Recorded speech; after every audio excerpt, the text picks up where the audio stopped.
muchinjiko pane upenyu. Jesu atinditarise, pasine pfuma ngezvenhando, pamberi ndoona zvakanaka. Mune upenyu mukutarisa, muchinjikwa upenyu hwakanaka, kutarisa Kalvari. Apo ndakamutarisa Jesu, iye akanyemwerera, kuti ndava mumatambudzo, muchinjiko unondisimbisa. Mune upenyu mukutarisa,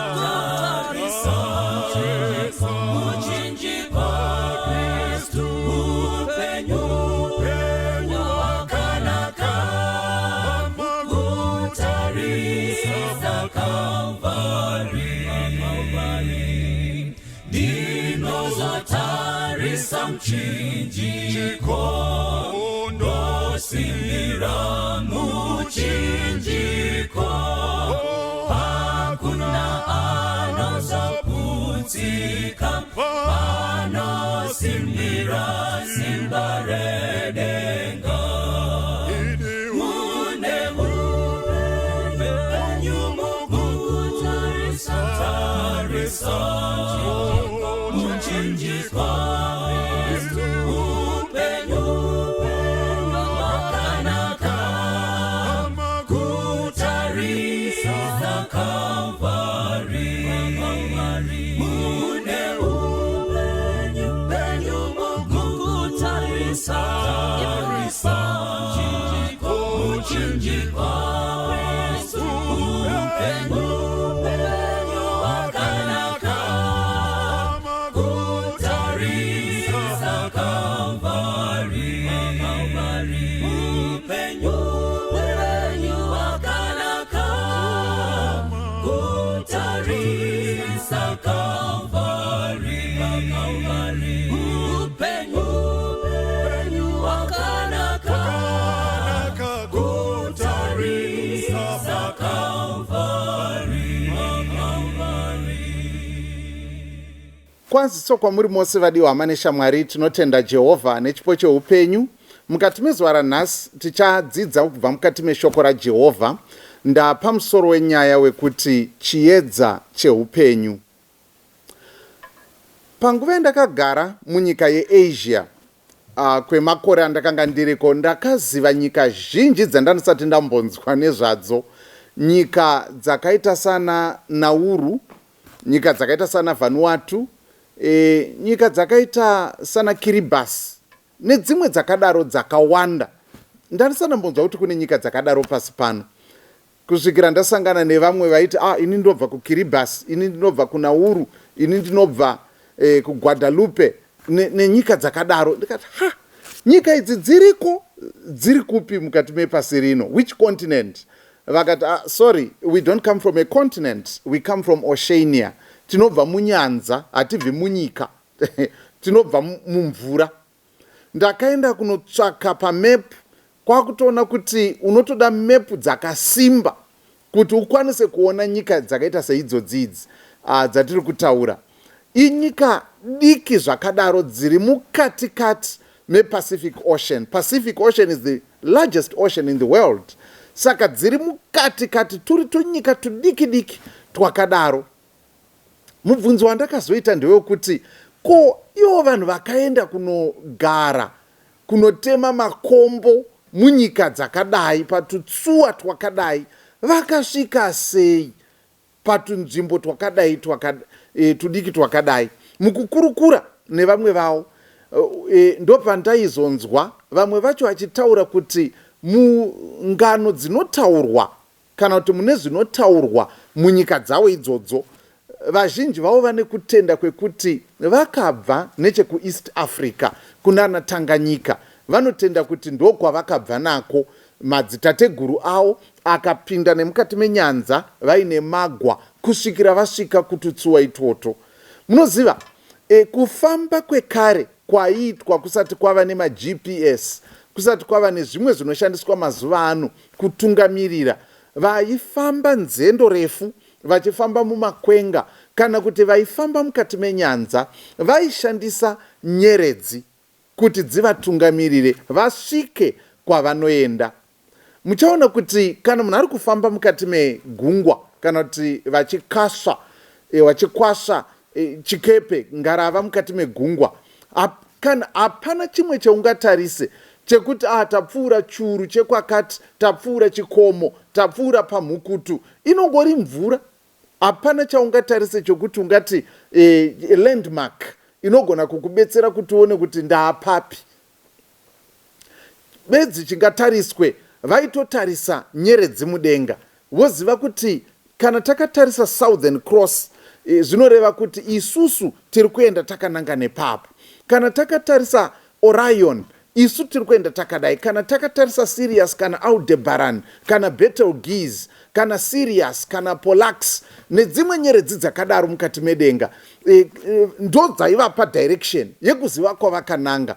Nekuda kwekuti kunze kwaizvozvo haungazivi kwawabva nekwaunoenda kana uri mukati megungwa. Zvinotoda something chiri fixed chinokwanisa kuvimbwa nacho, chisingakurasise, chisingashanduke zuva nezuva, chinokwanisa kupa kutungamira kungavimbwa nako chiedza cheupenyu. Nekuda kwekuti ukarasika pachiedza icho chichi zvinogona kureva kurasikirwa neupenyu. Saka chiedza ichi chiedza chinotungamirira kuti munhu asvike rwendo rwaanenge achifamba. Inzwai vadikani, tiri kufamba mukati mepasi rino, tiri mukati megwindingwi, tiri mukati megungwa, tiri mukati merenje. Hatina chatingabate tovimba nacho kuti ichi ndo chingatitungamirira. Ichi nekuda kwekuti zvinhu zvinoshanduka nekusiyana-siyana zvichienderana nekuti unobvepi, munobva dunhu rekupi.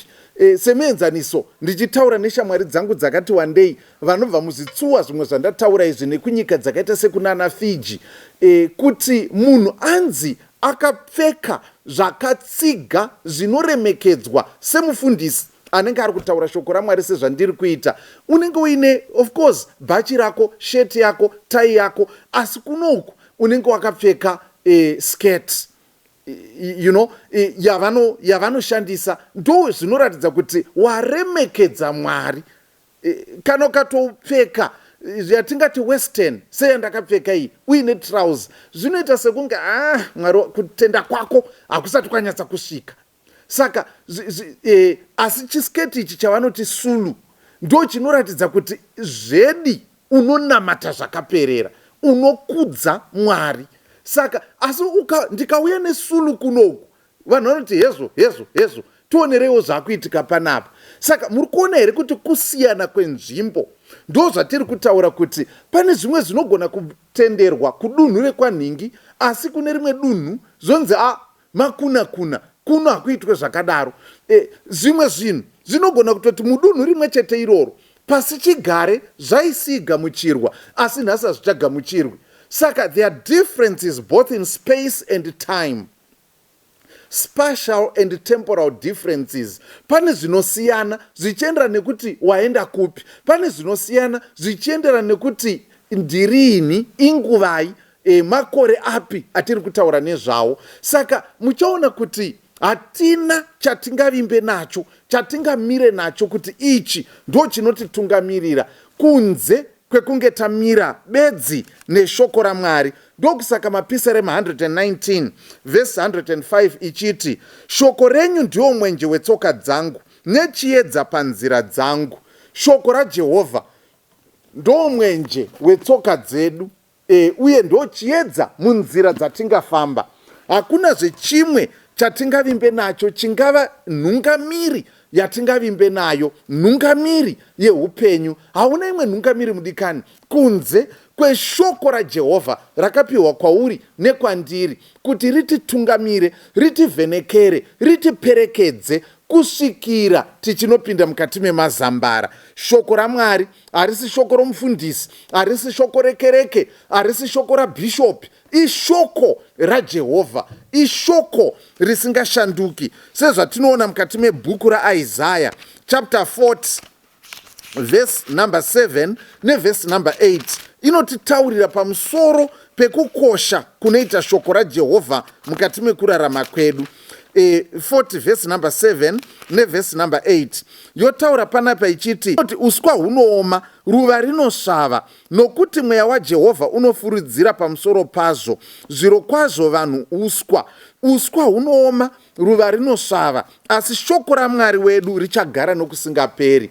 Uswa hunooma, zviri kungotaurwa ndezvekuti zvinhu, angave mafashoni chaiwo, akambouya madrop west, akauya majujet, akauya maviscos yemavara mucharangarira, maviscos akauya, kunyange zvakawanda zvakauya zvichienda, matv egotsaya akatombonetsa panguva yawo, asi zvinouya zvichienda, zvikanzi uswa hunooma nemaruva anosvava, nezvese zvingaitwe nevanhu, hakuna chinogara nekusingaperi. Asi bedzi shoko raJehovha ndiyo nhungamiri, ndo chiedza, ndiyo nyeredzi yakapiwa iwe neni kuti ititungamire, kuti tisvike mukati memazambara. Otherwise zvimwe zvose zvatingade kutevera zvinotirasisa, nekuti zvinoshanduka. Chero sayenzi chaiyo inoshanduka, nekuda kwekuti mwe munhu anoti well, kana zvirizvo ngatingoteere sayenzi, kasayenzi ndo inoiti iri reliable. Sayenzi yarini? Sayenzi yemuna 1380 here, kana kuti sayenzi yemuna 1200? Isayenzi yarini? Ya4 BC. Angariko mascientists muna 4 BC. Muri taura sayenzi yarini? Ya2078 kana kuti ya2020, ya2021 here? Nekuti ndosaka uchiona kuti kune majournal articles ari kupublishwa every single day, mamwe acho achipidigura zvanga zvimboripo nezuro, zvaitotendwa. Vanga varipo kawana Nicholas Copernicus vakatipa the geocentric model yakatendwa nepasi rese for 1000 years. That was Claudius Ptolemy. Kusvikira Nicholas Copernicus azouya neheliocentric theory yekutaura kuti kwete, it's not the earth which is at the center, asi kuti zuva ndo riri pacenter pesolar system. Asi izvi zvakanga zvambotaurwa naClaudius Ptolemy zvakatendwa for 1000 years. He was a scientist. Handisi kuti let's not have trust and confidence in science, asi tiri kuti shoko raMwari riri kuti zvimwe zvese zvinouya zvichienda, zvinoshanduka, hakuna chinogara chakadaro, asi shoko raJehovha rinogara nokusingaperi, nokuti akaritema. Ndokusaka uchiona kuti akaritema haarevi nhema, haapotsi, haati ndine urombo, pane pandandasiyirira. Muchaona kuti mabhuku anonyorwa nevanhu, angave escience, angave business, angave echii, unoona kuti rimwe ratomu 18th edition bhaibheri, iyoyo edition yekutanga nanhasi ndo iripo, nekuti inhungamiri ingatendwa, ishoko razvokwadi rinotungamirira kuruponeso nekuupenyu husingaperi. Iyi ndiyo nyeredzi yatakapiwa nedenga kuti ititungamire patinofamba mukati megwindingwi repasi rino, patinofamba mukati megungwa, patinofamba mukati merenje. Tine chiedza chinotitungamirira kusvika tichipinda mukati memazambara. Zvikanzi uswa hunooma nemaruva anosvava, asi shoko raJehovha rinogara nokusingaperi. Vaiveko kavaseki, vamwe vakambouya vana Voltaire, mafilosofa vafunganyi, aitaura zvichinzi, akaseka achiti within a few years bhaibheri ramunomhanya naro iri richange risisina kana munhu 1 anotenda mariri. Sezvinei zvinonzi makore mashoma akazotevera, imba yaigarwa naVoltaire paakataura mashoko aya yakazotengwa ikaitwa Bible printing house, ndo mama akutoprindirwa bhaibheri richitoenda.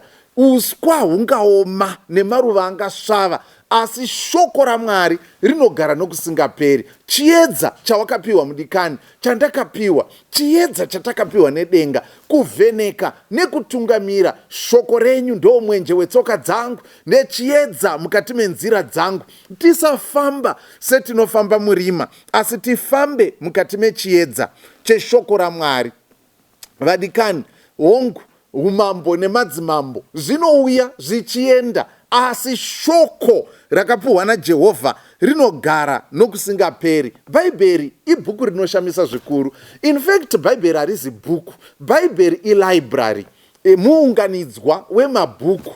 Unotori nemasection ekuti the law section yatinoti Pentateuch, the first 5 books, Genesis kusvika pana Deuteronomy, yoita the history section inotangira pana Joshua tichienda kwese kunana Judges, tichinopinda munana 1st and 2nd Samuel, 1st and 2nd Kings, tichinopinda 1st and 2nd Chronicles, tichienda takadaro. History iyoyo inenge ichipiwa. Tonopinda mumaprophets, tonopinda mu wisdom literature, vana Job, vana Psalms, vana Proverbs, vana Ecclesiastes, tichienda takadaro. Tichinopinda mutestamente itsva, the Gospels, tichinopinda history mukati mebhuku raActs, tichinopinda mumaepistles, tsamba dzakanyorwa nevaapostora, tichinopinda kusvikira kuna zvakazarurwa. It's a library, a portable library, shoko raMwari.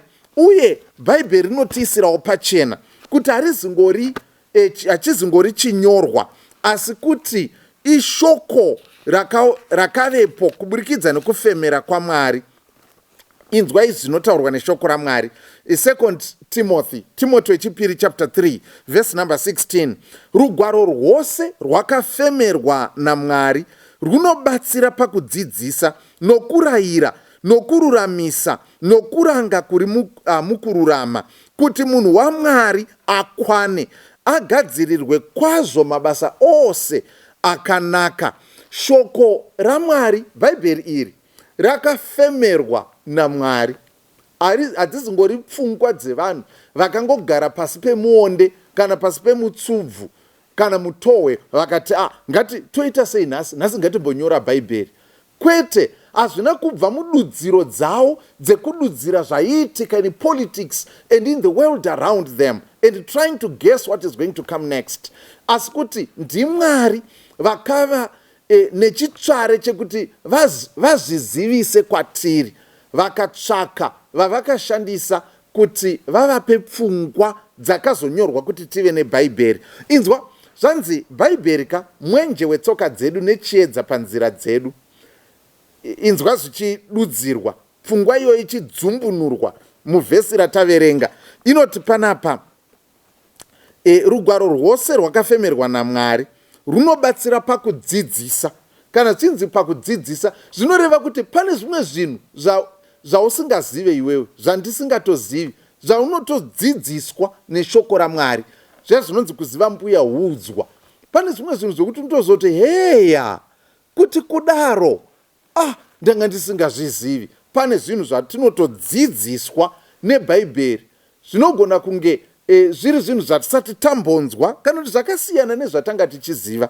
Uye zvakare nokurayira, rinopa clear instructions ekuti tingararama sei semuenzaniso, kuti vaKristu tingararama sei mukati medzimba dzedu.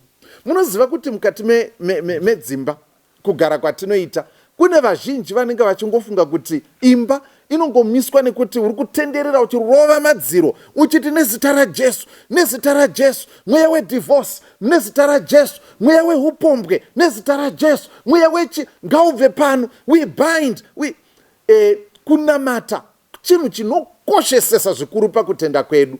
But pamusoro pezvo, shoko raMwari rinorayira, rotaura kuti imi varume idai madzimai enyu, imi madzimai zviisei pasi pevarume venyu, sezvaitwa nana Sara kare achiti shewe kuna Abrahamu. Saka Bhaibheri rotaura kuti asingadi kudya, asingadi kushanda ngaasadya, enda kumujuru iwe tsimbe. Kurayira. Bhaibheri rinorayira in all aspects of life. Munoziva kune vanhu vanofunga kuti upenyu hunobudirira munonzwa nyaya dzinotaurwa dzana miracle money and whatever, zvekuti zvanzi iwe chingonamata izvozvi tichitonamata so izvi pane mari iri kutopinda maakaunti mako pane that is musanyengerwa nemaconman. Shoko raMwari rinotaura kuti enda kumujuru iwe simbe, ucherechedze nzira dzawo, woshanda nemaoko ako. Muparidzi chapter 9 verse 10, chese chinowanikwa neruoko rwako kuti zviite nesimba rako rese. Bhaibheri rotaura kuti bata mabasa ako mazuva matanhatu, asi zuva rechinomwe ozorora. The Bible instructs, rinodzidzisa, rinorayira kuti tingaite sei. Saka upenyu hunovhenekerwa nechiedza chinova shoko raMwari. All these aspects of life zvinovhenekerwa, ingava nyaya yekuwana, ingava nyaya yemashoko chaiwo. Inotaura kakuti rurimi rwakaita semoto unopisa matanda mberi. Chenjera rurimi rwako. Munhu akachenjera anovaka imba yake, asina kuchenjera anoipunza nemaoko ake, kunyange nemashoko ake. Bhaibheri rinodzidzisa nekurayira. Saka nyaya yekunamataka inyaya yekutoti titore nguva yekudzidza kubva mukati meshoko raMwari. When we pray, we are talking to God. Patinoverenga Bhaibheri, Mwari vakutaura newe. Saka kuti tiite zvinhu nenzira yaMwari. Andingati nekuti ndiri mutendi, purazi rangu iri ndichangomuka rari Mwari wose nekuti ndicharara ndiri pamutsanyo nekunamata. Mwari havashandi nemutoo iwoyo. The Bible instructs and teaches kuti tingararama nenzira yakaita sei. Hatisi kuti Mwari havazvigoni zvekuti purazi rifume rakarimika roga. Vanozvikwanisa, asi handiwo mashandiro avanoita. Mwari vanotidzidzisa. Zvikanzi rinobatsira pakudzidzisa, nokurayira, nokururamisa. In other words, kururamisa, that means to make straight. Tinorarama in a crooked society. Inogona kuti chinhu chiri right, chisitori right. Saka Bhaibheri rakaita sespirit level. Haina chete inobva kuchidhina, spirit level. Chidhina choti, sorry, I know kuti handisi muline but ngatingonzwanani. Spirit level haizizive izvozvo. Inongoburitsa zviripo, kana plumb line inoshandiswa nevavaki. Inongoburitsa zviripo. Ndo zvakaita Bible. Zvanzi Bhaibheri rinobatsira kururamisa. Kururamisa means to make straight, to be in accordance with God's plan. Kufamba muurongwa hwaMwari. Society inogona kutoti mapfekero aya ari right, karoorero aka kari right. Inogona kutoti iko kakungwavha aka kari right, and so on. Asi shoko raMwari zvanzi rinoruramisa. Rinoita kuti tipinde mugwara raJehovha, tifambe muforo yedenga. Zvikanzi panapa nokuranga kuri mukururama. Saka Bhaibheri rinotori nekuranga kwarinako kuri mukururama. Pane zvimwe zvinhu zvatinoita zvisiri izvo, rinokudzora, rokupinza mugwara rakanaka. Saka rine kuranga rekukutaura kuti apa you are wrong, apa you are off. Richiranga nokudzidzisa. Zvikanzi kuti munhu waMwari akwane, agadzirirwe kwazvo mabasa ose akanaka. Sokuti kana Bhaibheri rapedza newe semusikana, aiwa panomira musikana wokuti chero vanoona vanoti ahona iwo mwana uyu. Kana uri mukomana, idu ukamira apa vanhu vanoti apa paita zvemuchindarume apa, paita zvababa apa paita zvamai. Kana Bhaibheri tatevera sezvarinodzidzisa, sezvarakagadzirirwa kuti riti kwanhure zvose zvisingafanirwi kuwanika pamutendi, rinokwanhura richibvisa kusvikira munhu ati tsepete, anangana nekururama kuri muna Jehovha. Saka Bhaibheri chiedza chetsoka dzedu nemukati menzira dzedu, nemwenje munzira dzedu. Tisafamba murima tichingogumburwa nekupuhunwa, asi kuti tifambe tiri mukati mechiedza chekuziva zvinodikanwa naMwari, chero padzidziso chaipo, kwete pakurarama koga, asi kunyange padzidziso yezvinotarisirwa naMwari, yezvinodiwa nedenga. Bhaibheri ndo rinotipa chiedza chekuti apa izvi zvingatendwa, izvi usatenda, nokuti hamuna zvokwadi mazviri izvi. Saka Bhaibheri ndiro rinotipa kutungamira ndiyo nyeredzi yakapiwa kwatiri isu vafambi kuti rititungamirire. Vamwe vakutungamirirwa nezviroto zvekuti vanenge vachingonzi ndarota hope. Vamwe vanongomirira kunzi can I prophesy, can I prophesy. Aiwa, shoko ndokusaka richitaura mubhuku raIsaya kuti dzokerai kumurayiro nekuzvipupuriro. Kana zvavarota kana kutaura kana kuimba kana kudzidzisa zvisingawirirani neshoko iri, hapana chiedza ipapo. Suduruka munhu waMwari. Hazvina mhosva kuti mufundisi aparidza akamira mumhepo akaisa musoro pasi makumbo mudenga achibuda moto mukanwa nehutsi mumhuno. Hazvina basa kana zvaari kutaura zvichipesana neshoko iri. Chero akakudza nhamba dzechitupa dzako nedzefoni nedzambuya vako dzese, akakudza nebirthday ravo nekwawakaberekerwa, hazvina basa zvese izvo, maratarata. Shoko tinodzoka pashoko nokuti ndiyo nyeredzi yakapiwa kutungamira. Ndiye Polax, ndiye Betelgeuse wedu, ndiye Sirius, ndiyo nyeredzi inotitungamirira patinofamba mukati megungwa rine mananda anoparadza. Nokuti ukarasa nyeredzi iyoyo unogona kupinda mukuparara. Chiedza cheupenyu chiri mukati meshoko raMwari. Shoko raMwari ndo chiedza cheupenyu. Bhaibheri rotaura panapa kuna Peter wechipiri, 2 Peter. Kana titarisa 2 Peter chapter 1 vhesi ya19 kusvika pavhesi ya21 inotaura pamusoro chiedza chinotungamirira. Chiedza chinotitungamirira. Chapter 1 vhesi ya19 tichisvika nayo pavhesi ya21 inoti, uye tine shoko rouprofita rakasimba kwazvo, ramunoita zvakanaka kana muchiriteerera. Rakaita somwenje unovhenekera mune rima, kusvikira utonga huchitsvuka nenyama sasa ichibudira mwoyo yenyu, muchiziva pakutanga kuti hakuna uprofita hworugwaro unongodudzirwa nomunhu, nokuti hakuna uprofita hwakatongouya nokuda kwomunhu.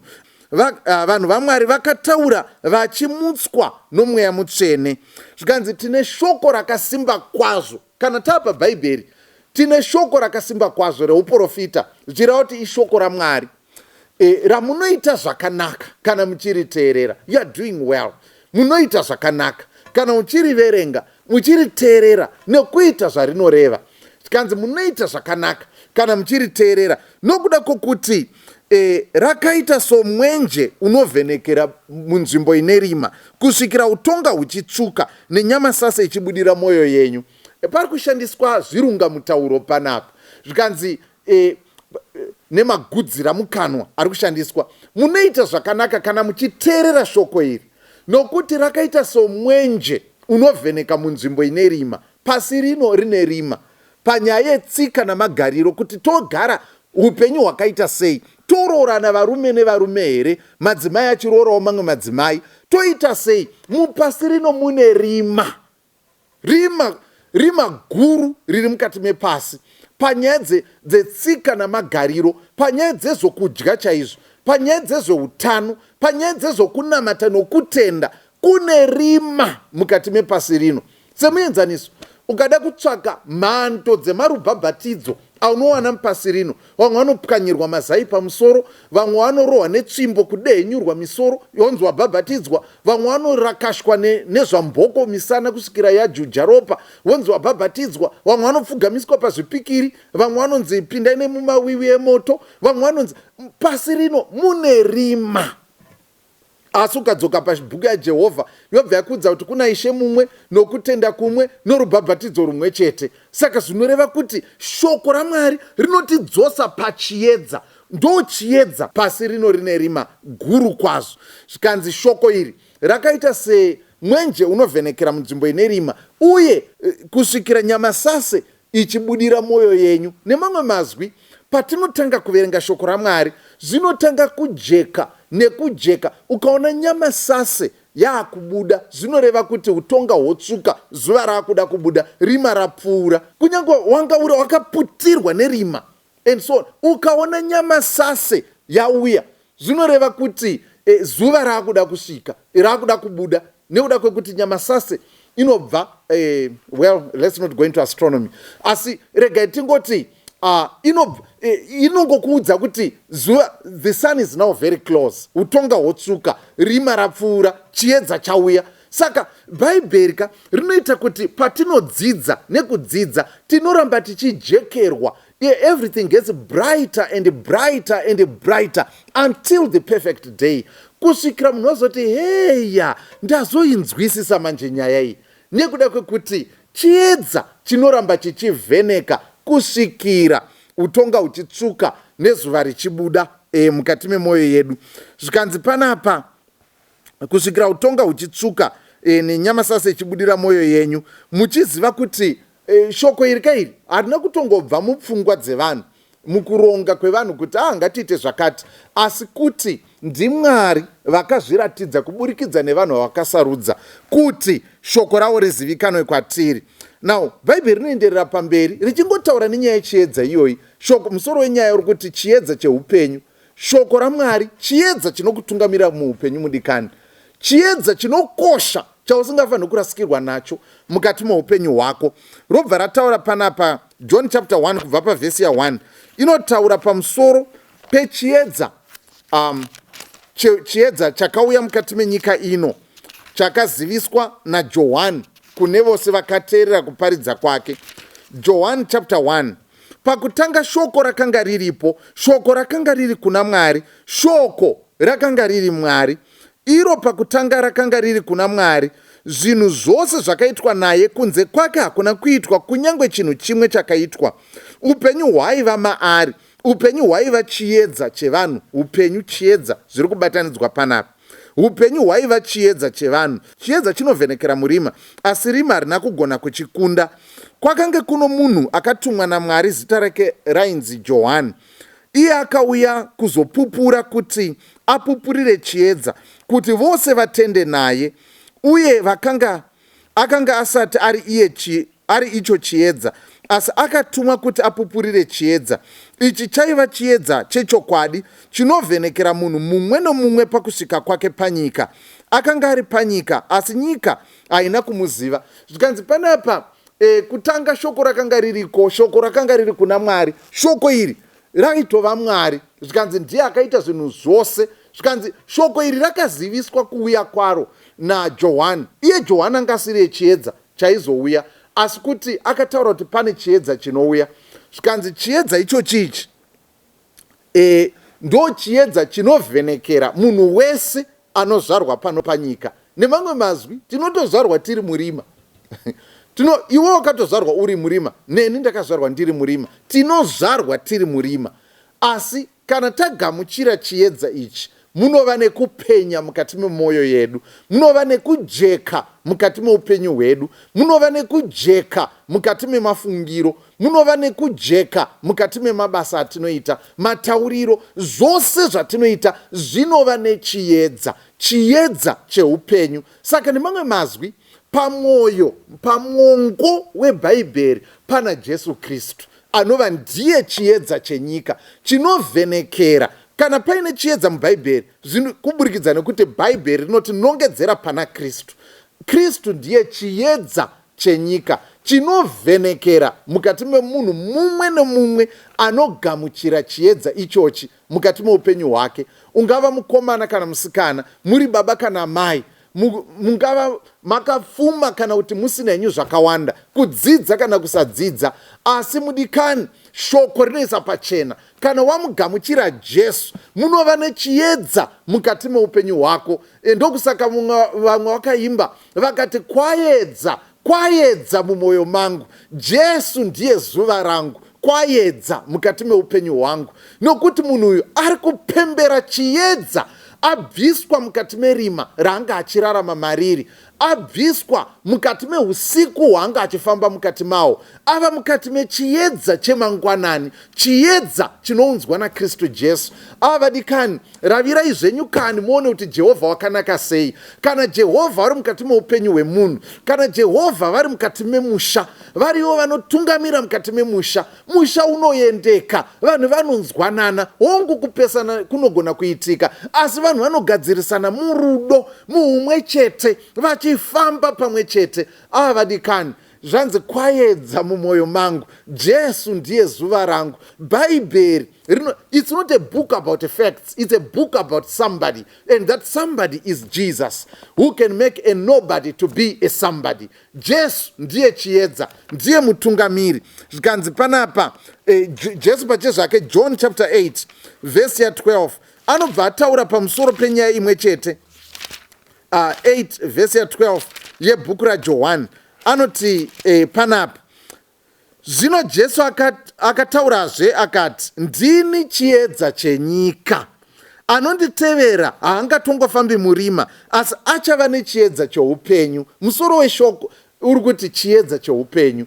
Zvikanzi ndini chiedza chenyika, anonditevera haafambi murima, pamafungiro ake, pamaitiro ake, pakuziva kuti nyika ino yakabvepi, iri kuendepi, zvose hatifambi murima. Vamwe vanenge vachiti maybe takabva kumakudo, tazowana mabhonzo manje, ndo kwatakabva uko. Next month tazowana mamwe futi mabhonzo, aya ndo chaiwo chaiwo.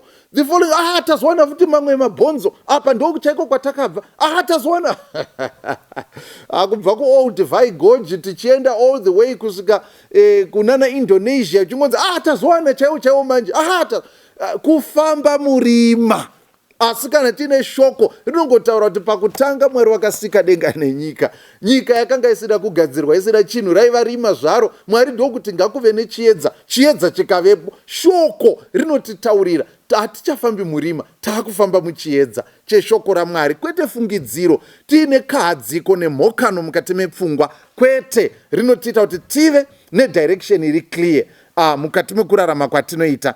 Zvikanzi ndini chiedza chenyika, anonditevera haangafambi murima, anofamba muchiedza. Mudikani, verenga shoko raMwari. Mushoko raMwari wona Jesu, wona Jesu, womutevera wherever he goes. Vari kwanoverenga, and all they see is the beast, and they follow the beast wherever he goes. Komana ndokunonzi kudzva, panhodoka unonzi wadzva. Tevera Kristu, he is the light of the world. Follow the lamp, follow him wherever he goes. Zvikanzi ndini chiedza chenyika, anonditevera haafambi murima. Iwo uri kuteverani? Mumwe ari kutevera mufundisi, mumwe anotevera papa, mumwe anotevera bishop, mumwe anotevera kereke yake, mumwe anotevera Jesu. Ndiye chiedza cheupenyu, anosvitsa kuupenyu husingaperi. Zvikanzi navakorinde vechipiri chapter 4 verse 6, iye Mwari akarayira kuti chiedza chipenye panzvimbo ine rima kuna Genesis. Ndiye zvakarayira kuti Jesu ave chiedza mukati moupenyu hwedu. Nekuda kwaizvozvo, rega tingoiverenga, haringakumirwi semombe yemavhuka iro riripo. 2 Corinthians chapter 4 verse ya 6 inobva yataura ichiti panapa, nokuti Mwari akataura kuti chiedza chibude parima, ndiye akavhenekera mumwoyo yedu kuti atipe chiedza chokuziva kubwinya kwaMwari kunoonekwa pachiso chaKristu Jesu. Zvikanzi iye Mwari iyeyu ndiye akataura pekutanga paya, ndiye zvaakazotaura anotipa chiedza cheupenyu kuburikidza naKristu Jesu. Vadikani, Jesu obva ataura kuna Matthew chapter 5 verse 14, imi muri chiedza chenyika. Saka chiedza ndiani? Ndiye here kana kuti ndisu here? Zvinogona kuda kuita seukama uri pakati pezuva nemwedzi. Mwedzi haugadzire chiedza, asi kuti unoreflecta. Chiedza chinobva kuzuva chosvika apa choreflectwa and bounced off to the earth. Tobva taona kuti mwedzi uyo urapo uyu, nekuda kwechiedza chinobva kuzuva. Saka Jesu ndiye chiedza chedu, asi kana tiine ukama naKristu, chiedza ichocho chinomwirira matiri, choonekwa kunyange nevakatipoteredza, vopambiri kuna Baba vari kudenga. Bhaibheri iri ndo nhungamiri yatakapiwa nedenga kuti itidzidzise pane zvokutenda, pane kurarama kwatinoita, zvose zvatingaite. Inzwai vadikani, zvikanzi namapisarema vhesi rokupedzisira 119 vhesi ya 9 kusvika kuna 6, munhu angaruramisa nzira dzake sei? Ko iro jaya kana mhandara ringararama sei zvakarurama mepasi raora zvakadai? Zvikanzi shoko renyu ndakariviga mumwoyo mangu kuti ndirege kukutadzirai. Pane sungawirirano, ukama uri pakati pekuverenga shoko raMwari nekararamiro kanozoitwa nemunhu. Nemamwe mazwi, Bhaibheri riri pashelf mumba mako, it's very good, but better still bhaibheri riri muruoko, but the best ibhaibheri riri mumwoyo mako. You have installed it in your heart through diligent reading and studying. Shoko raMwari hari kusiya wakadaro mudikani, rinobvisa rima rokuisa muchiedza. Kararamiro kako kastepi chaiko kaunotofamba una First Street, vanhu vanotoona kuti apa pane chiedza cheshoko raMwari. Nestepi chete kapinduriro kaunoita chero mumakiu kubhengi kana kudhibhi kana kupi, zvinotooneka kuti apa pane chiedza apa cheshoko raMwari. Mudikani, Mwari wakubatsire, Mwari wakuitire zvakanaka, Mwari vandiitire zvakanaka. Ngatisaita nungo dzekuverenga shoko raMwari. If you ignore this and then you wait for revelations and zviroto nemadreams nemaprofesa anonzi ndarota zvekuti ndege ichidonha nemanhede, whatever, unorasika munhu waMwari. Tevera shoko raMwari, tevera shoko raJehovha, chiedza chakapiwa kutungamira kusvika tichipinda mukati meupenyu usingaperi. Dai Mwari vakubatsira, dai Mwari vandibatsire. Ngatisangane naKristu mukati meshoko rake. Mwari vatiitire zvakanaka. Ngativharei maziso tinamati. Jehovha muri kumusoro kudenga, mbiri nerukudzo tinounza kwamuri Ishe. Tibatsireiwo patinoverenga bhaibheri renyu, tisaita nungo, tisangonzwa hope dzimwe dzisinganzwisisiki, asi kuti tibatsirei mosvinudza meso edu. We want to see wondrous things out of your law. Tibatsireiwo Mwari. Tinoda chiedza mukati meupenyu hwedu nemukati memhuri dzedu.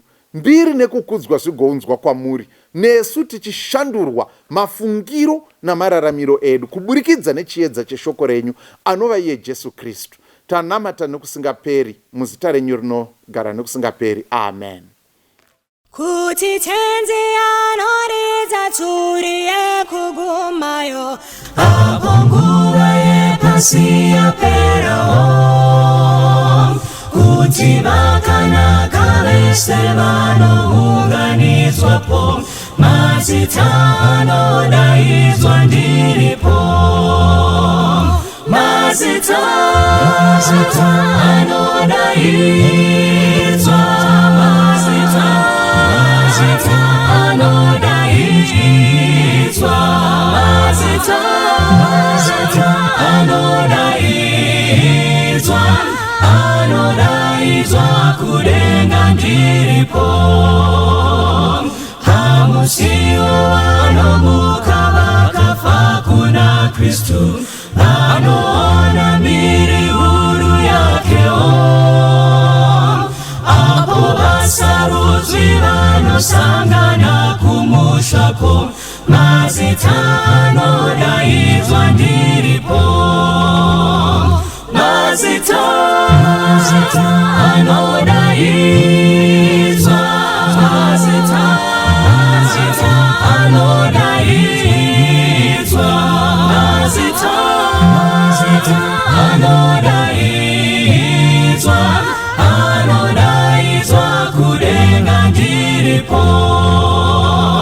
Ngatibate basa rake kuti rinozopera, ngatishumaire rudo rwaMwari. Jesu Jesu anouya kutora vanhu vake, mazita anodaidzwa ndiripo, mazita